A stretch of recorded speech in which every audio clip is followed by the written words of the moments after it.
Nintendo, a video game company known for providing us with epic adventures across the lands of Hyrule and the Mushroom Kingdom, taking us to places way beyond our imagination, places even the hardcore gamer would have trouble navigating through themselves. But every now and then, Nintendo likes to remind us that at the end of the day, they make games for babies.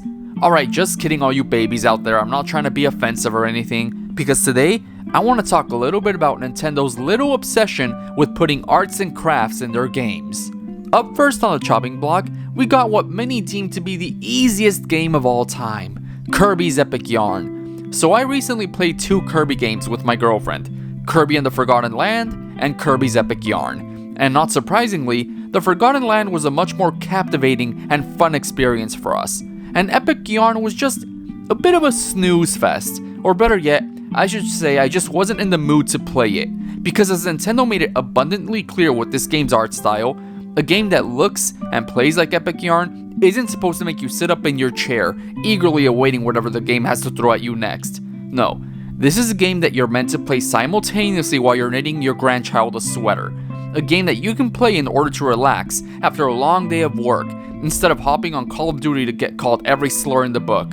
I respect just how unapologetically cute and easy this game is, and just because a game is easy, doesn't mean that it's necessarily just for babies either. Because like I previously mentioned, many adults can derive some sort of comfort from a game made entirely out of yarn, or at least any adult with a heart that isn't made out of stone. And I only hope that Nintendo doesn't completely shelve the idea of Kirby being made out of yarn, or any other kind of material, because I feel like that concept in and of itself just opens the world up to so many different possibilities. Maybe we can see a 3D yarn Kirby in the future, because opening up a whole new dimension to the yarn world might be just what Epic Yarn needs to basically make it even more epic, because there's only so much you can do with 2D yarn. Who am I kidding? We'll never get a Kirby's Epic Yarn 3D. We live in the bad timeline. Another Nintendo franchise that isn't immune to being turned into a school project is the Yoshi series. Yoshi's Crafted World is the most recent installment, and I just love the look of this game. You would think that just because a game corners its art style into being strictly made out of crafts,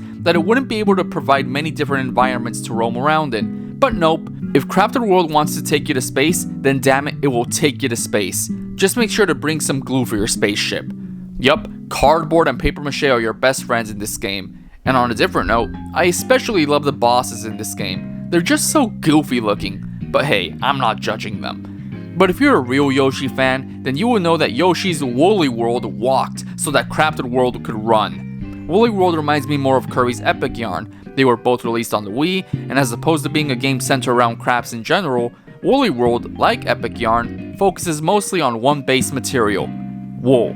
While I don't mind the consistency of basically anything and everything being made out of the stuff that would make me itchy, I still prefer the world of Yoshi's Crafted World because of the wider variety it brings to the look of its levels.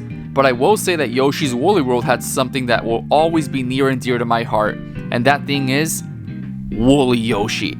I mean, look at him! I just want to squeeze him until he unravels. We all know the Legend of Zelda series doesn't shy away from changing their art style with basically every new game they release, with the exception of a few direct sequels of course. But one that stood out to me recently was the toy-like, porcelain art style of the Link's Awakening remake on the Switch. Link looks so fragile, I feel like I can just smash him into little pieces. But I won't, relax, I'll have mercy. But even though I do like the way this art style literally shines on the Switch, I hope they change it up a bit for future 2D Zelda titles. I know we just had Echoes of Wisdom announced with the same art style, and I don't know if that was really necessary. You see, I'm not that well versed in the Zelda timeline, but was it necessary story-wise for Echoes of Wisdom to have the same art style as Link's Awakening?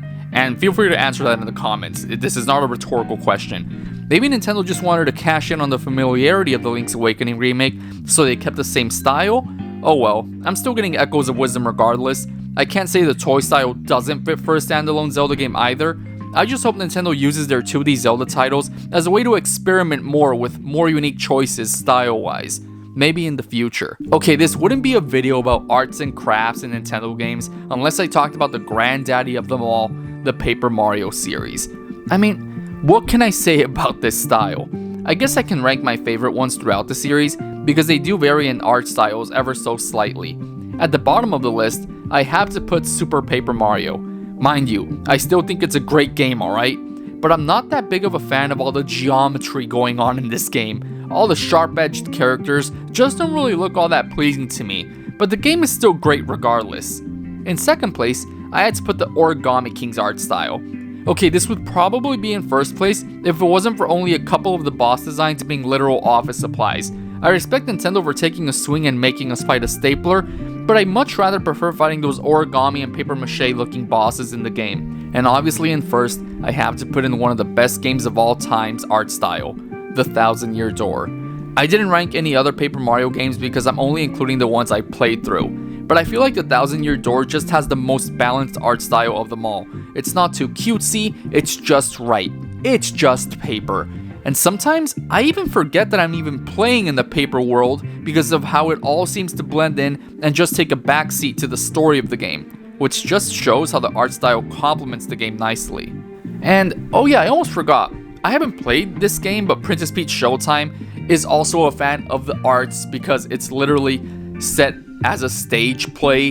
And speaking of stage plays, it's taking a note from, I think, Super Mario Bros. 3 because if you remember correctly, the blinds or the curtains open before the game starts, which kind of insinuates that you're also a part of a play. So Mario's been artsy-fartsy since the beginning. And I want to end this video by asking you all, which is your favorite arts and crafts Nintendo game? And more interestingly, is there a Nintendo franchise that you would like to see use similar art styles? Maybe a Star Fox game made out of puppets? Something crazy like that. If you enjoyed the video, make sure to drop a like and subscribe for many more like it. And let's get to 1,000 subscribers, baby! Thanks for watching.